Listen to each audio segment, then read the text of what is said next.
Issues that matter to us. Experts who can expand our understanding. This is Left, Right, and Center. Welcome to another episode of Left, Right, and Center. City of Calgary has come up with a new proposal to privatize certain services provided by the Calgary Transit. So, is it a principal issue or is it really focused on cost cutting? Because the employees union, they are saying that the city is compromising on the safety, while there are no avenues available for cost cutting because the private companies, those who are going to provide the services, are going to be expensive by and by the time goes up. So I'm glad to have as my guest Mr. Mike Mahar, who is president of Amalgamated Transit Union Local 583 Calgary. Pleased to have you here, Mike. Yeah, thank you for the opportunity to speak out on this matter. So you had a rally on Sunday and you were opposing privatization proposal by the city of Calgary. Why? Yeah, so we met with a group of our members to update them on where we are. And it also an opportunity to update the public on some of the concerns that we've identified as we've gone through this. So we've been looking at this for about a month and really trying to dive down deep into what all the concerns are, what all the negative impacts can be, and in all likelihood now we've identified will be. And so by contracting out this service, there'll be no long-term savings. And in fact, there's so many hidden costs that the city and Calgary Transit are going to have to continue to spend that it'll end up just subsidizing private contractors at no savings to the city. And in fact, at some point in the very near future, we don't believe that they'll be able to maintain the service that they need to serve. Most of the time when the governments or the municipalities come up with a new idea of cost cutting and trying to reduce spendings, their focus is largely on the human labor, human hours. So which we can say that, okay, they are talking about the salaries of public sector employees. Are there other avenues also where they can do the cost cuttings except public servant salaries? There isn't. There's absolutely nothing. Their own RFP identifies that. They're going to continue to maintain all the buildings, all the fuels, all of those products that you need to have a safe system, with the exception of some of the cleaning products. But the city and Calgary Transit is actually going to continue to pay for the training for these staff. In fact, it's mandatory in the proposal that Calgary Transit provide the training for these people, and they're not going to be able to maintain a staff. They've identified that they want to. Their objective is to save $3 million annually, and to do so with no savings but wages. They have to cut wages and start paying whoever they can pull in off the street between $15 and $18 an hour. That's the only way they can reach those numbers, and it's a tough job. It's very difficult hours of service. They work late nights into the wee small hours of the morning. They literally are running from the time they hit the ground till the time they go home. And the turnaround time for servicing these vehicles is timed down to the second. They use stopwatches to time these. And without a trained, stable, long-term workforce, you're not going to make it. The proponents in their meetings had 3 questions. How long does it take for the city to turn around verifying identifications for people if they've cleared their criminal searches? And how can they train people as quickly as possible and at what expense? And unfortunately, the numbers, even when they're doing classes, it's about between $2,500 and $3,500 for a class, and they can only have 3 people in at a time. So when they're running these people through at those wages, there's just no way they're going to be able to afford it. So you suggest that the public safety is going to be compromised if we adopt this system?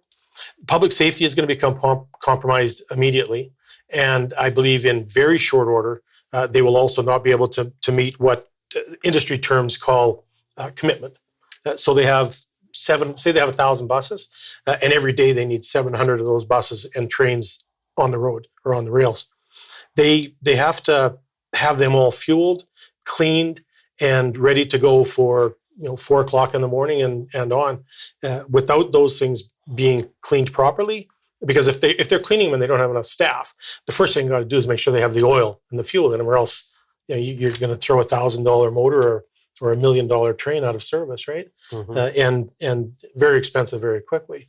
And if they're going to drop anything, the first thing they're going to drop is the cleaning. and focus on the oiling and things. And there's all kinds of, they pick up hypodermic needles, infestations of bugs and rodents, biohazard materials on a daily basis.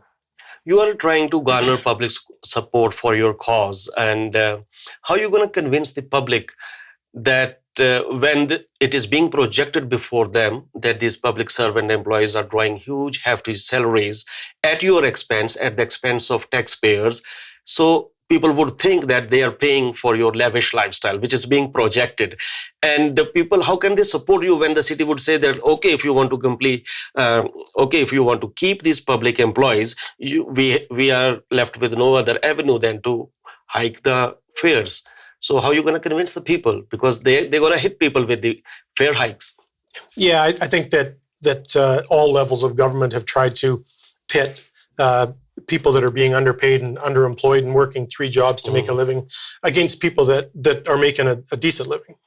There's no high lavish lifestyle, I can assure you. Come to the parking lot of our workplace. We're just like everybody else, and some people struggle to make the mortgage payments and those types of things. They've up to this point traditionally have had relatively secure work, but there's no lavish lifestyle. It's a fallacy. I think it's just it's a talking point for those that want to cut back on all those things for political reasons. And another kind of talk which goes against you is that, if the administration doesn't agree for a pay hike for you, then you people go for a strike and then shut up the services, even if the people at large are being harassed. How are you going to convince them about your point of view? Yeah, I mean, we act responsible. We're law-abiding citizens. None of us are thrown in jail. We're not... we're not tipping over buses, like people were doing in the 1900s, maybe that type of thing, early 1900s. We are very professional.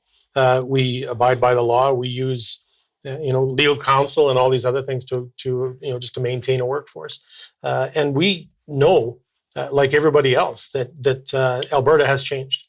We know that there isn't, at least recently, there hasn't been the big ups and the crashes, and then you're going to recover. The economy's changed, and we've leveled off on that. I mean, our members in the last 4 years have had a 1.5% wage increase. 50 cents over 4 years is not what we'd call a windfall. Okay. And we're not looking for that right now. So, we understand where we are. So, Mike, the present United Conservative Party government in the Alberta legislature, led by Premier Jason Kenney, doesn't have any love lost for public sector's employees or unionized class. That's true. So how is the environment for you? Well, I mean, we're in Alberta, right? It's always been a little bit more difficult just because of historically where the politicians have been.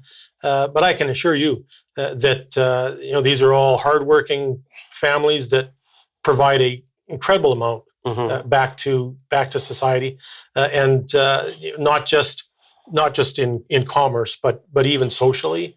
The vast majority of the members in our area, when they're going to work and coming home, they go well above and beyond, in spite of a lot of difficulties and in spite of years and years of cost cuts. What difference there would be if Rachel Notley would be in power with her NDP?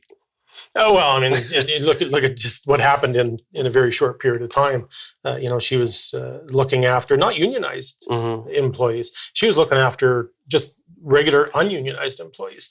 She was trying to provide things to the workforce, working families, that unions have traditionally fought for and bargained for in legislation, and had started to accomplish that. I mean, it's no secret where my heart is with regards to working people and working families, and it's a shame that they didn't get a second mandate. I think some people are regretting that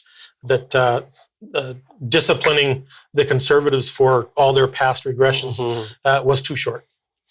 And those who member of public, those who are convinced with your argument, how can they support you?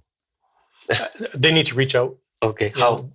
Council, city customer service lines. All of those things are tracked and should be processed and moved forward, to city council, so they're aware of those things. And in fact, with this request for proposals, as a result of it, and knowing full well what it's going to do because now we have history of what it's already done with the previous contracting out.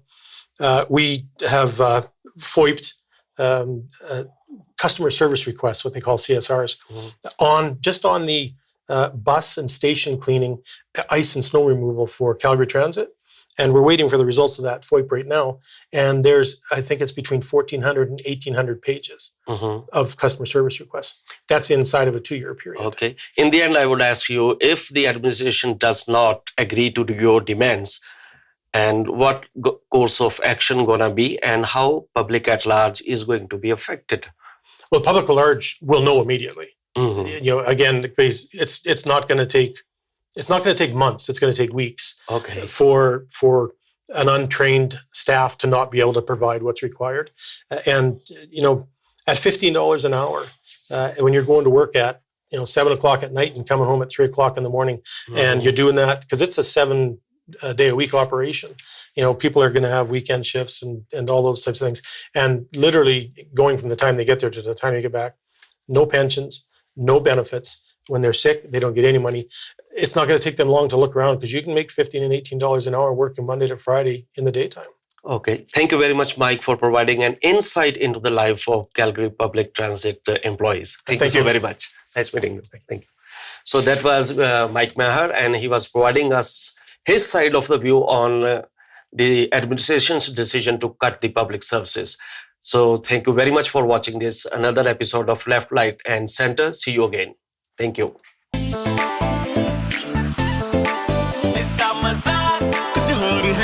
Red FM.